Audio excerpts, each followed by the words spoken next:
Everyone, welcome to our channel Samrat SST classes. इस चैनल के माध्यम से हम सभी आप लोग का क्लास 10 एसएसटी का पूरा सिलेबस कंप्लीट कराने का प्रयास करेंगे, जिसमें आज हम लोग एसएसटी में इतिहास का चैप्टर 1 यूरोप में राष्ट्रवाद को पढ़ेंगे, जिसका यह पार्ट 9 है।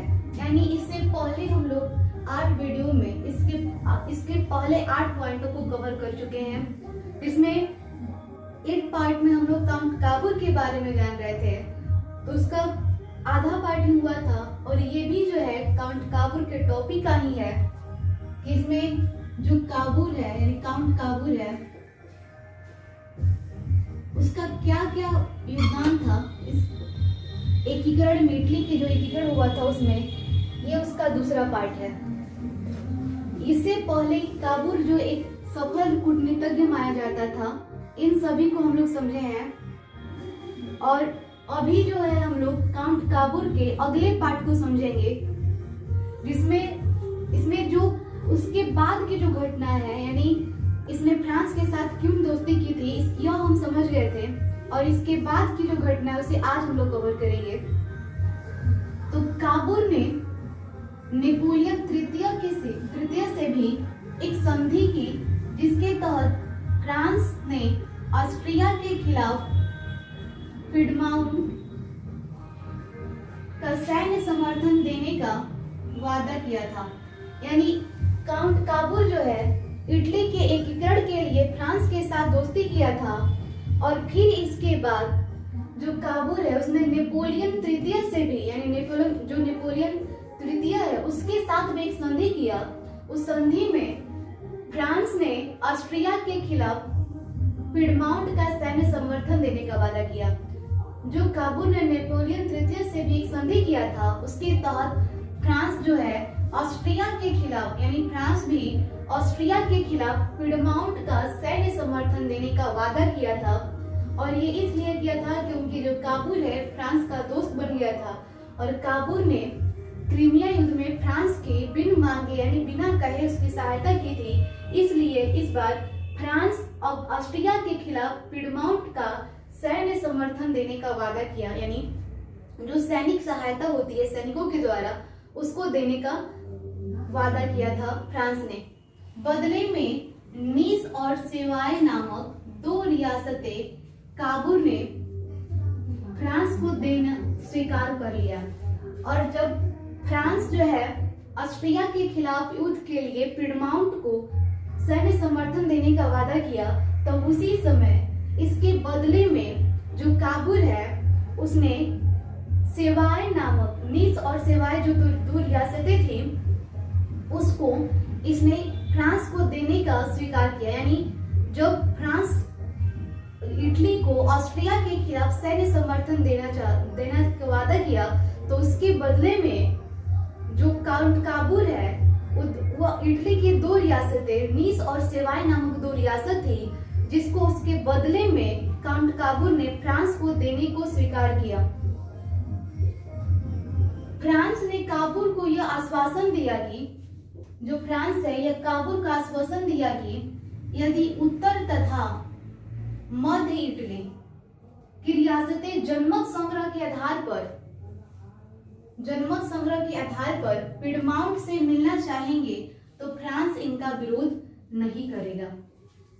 यानी कि फ्रांस जो है काबूर को यह आश्वासन दिलाता है कि यदि उत्तरी तथा मध्य इटली का जो रियासतें हैं जनमत संग्रह के आधार पर, यानी वहां के रहने वाले लोगों के जो मत है, विचार है, उसके अगर आधार पर पिडमाउंट से मिलना चाहेंगे, पिडमाउंट जो था वो दोनों, अगर वहां की जो जनता है, वहां के जो अलग अलग राज्य है, वो पिडमाउंट से मिलना चाहेगा, तो फ्रांस इनका विरोध नहीं करेगा।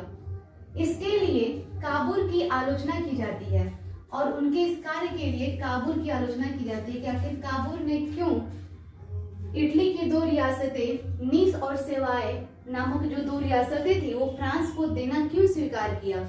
इसके लिए यहाँ पर काबूर की आलोचना भी की जाती है कि उसने नीस तथा सेवाय नामक 2 प्रांतों को फ्रांस को देने का आश्वासन देकर इटली की राष्ट्रीय अस्मिता के साथ खिलवाड़ किया है।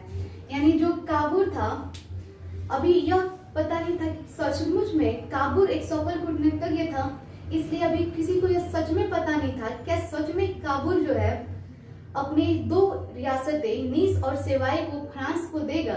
लेकिन यही बात वहां की जनता में बहुत एक खलबली से मच रही थी कि क्या ये बात सही है, क्या सच में काबूल जो है अपनी 2 रियासतों को फ्रांस को देने के लिए तैयार है। अगर नहीं दिया, अगर वादा कर लिया है, अगर नहीं देगा तो इस तरह से जो वहाँ की जो उसकी राष्ट्रीय अस्मिता है वो खराब होगी। यही डर वहाँ के जनता के जो समुदाय है, पूरे समुदाय उसमें उसके ये बात को लेकर पूरी जो जनता है एकदम डर सी गई थी। क्या सच में ऐसा हुआ? तो जो हमारी राष्ट्रीय अस्मिता है, यानी राष्ट्रीय अस्मिता का मतलब यहाँ पर यह है कि उसका राष्ट्र का जो विश्वास है किसी अन्य राष्ट्रों के प्रति, उसका जो स्थान है, वो उसके साथ खिलवाड़ नहीं करना चाहते थे वहां की जनता। उसके राष्ट्रीय अस्मिता यानी अपने राष्ट्र के ऊपर कोई भी विश्वासघात जैसी बातों को सहना पसंद नहीं करते थे, इसलिए उन्हें डर लगता था कि कहीं राष्ट्रीय अस्मिता जो है खराब ना हो जाए।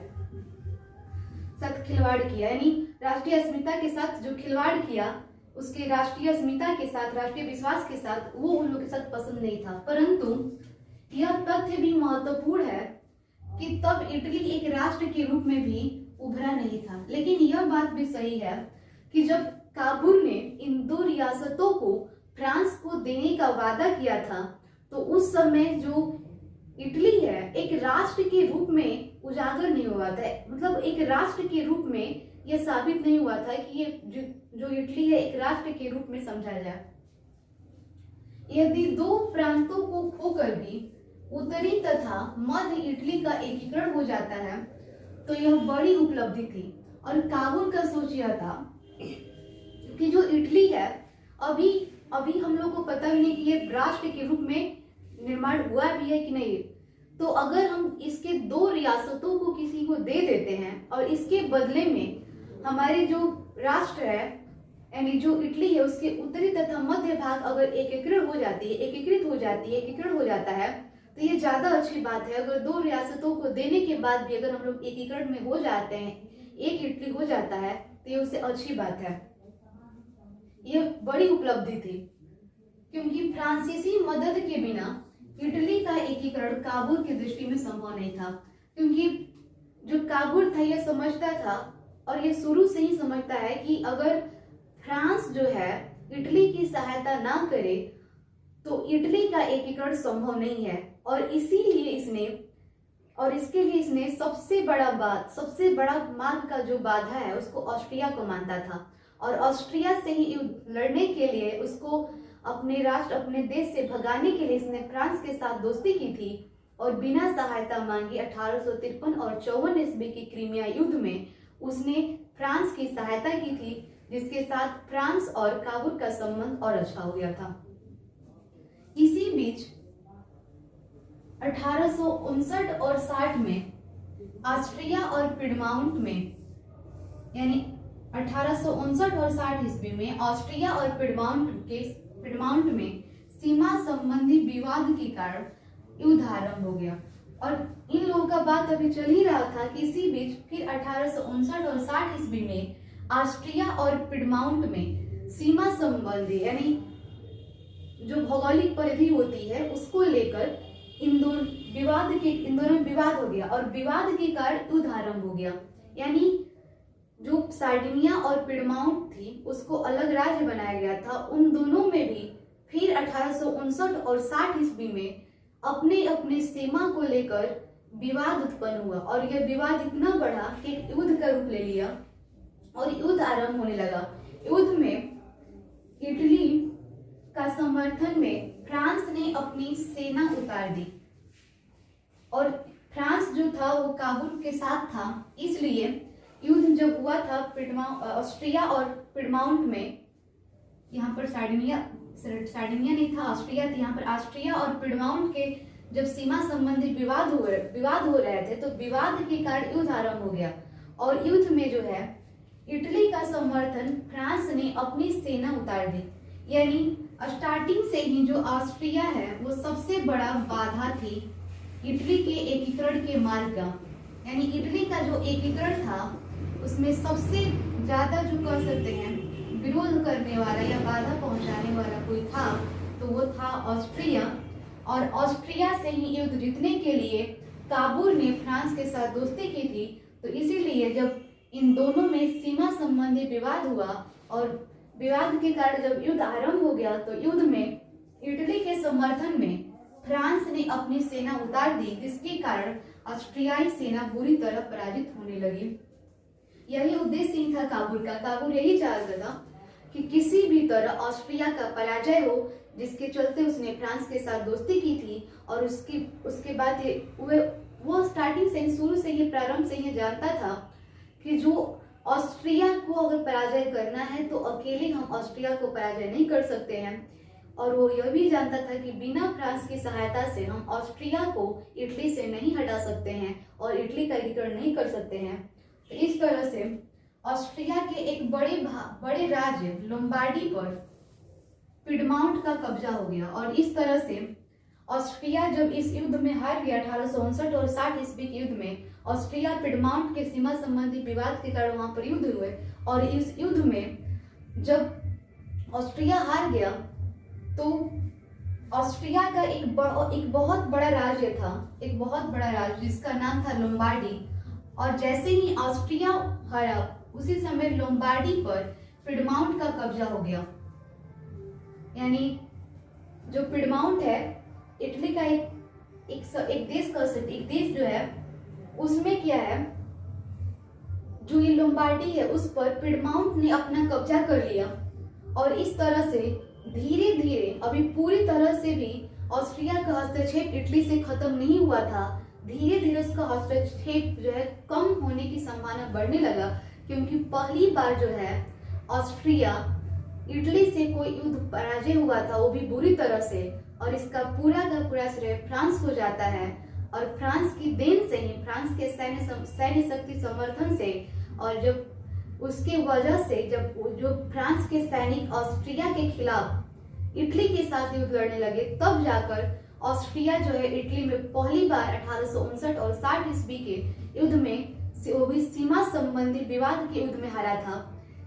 और इसके बाद वाली घटनाएं भी अभी काबूल के प्रत्यक्ष रूप में ही होगी। यानी जो काबूल अभी इनका जो बात है, अभी इसका जो महत्व है इटली के एकीकरण में, वो अभी समाप्त नहीं हुआ है। अभी इसके आगे वाले पार्ट में भी हम लोग काबूल के ही जो योगदान है, आखिर फिर क्या हुआ, फ्रांस और काबुल का संबंध है वो आगे कैसे रहते हैं, क्या फिर से फ्रांस को जो ये नीस और सेवाई नामक 2 रियासतें काबुल ने देने का वादा किया है, आश्वासन दिया है, क्या देता है या फिर इसके बाद कुछ और कूटनीति होगा, इसको हम लोग काउंट काबुल के अगले पार्ट में समझेंगे। तब तक के लिए आप लोग हमारे चैनल के साथ जुड़े रहे। Thank you.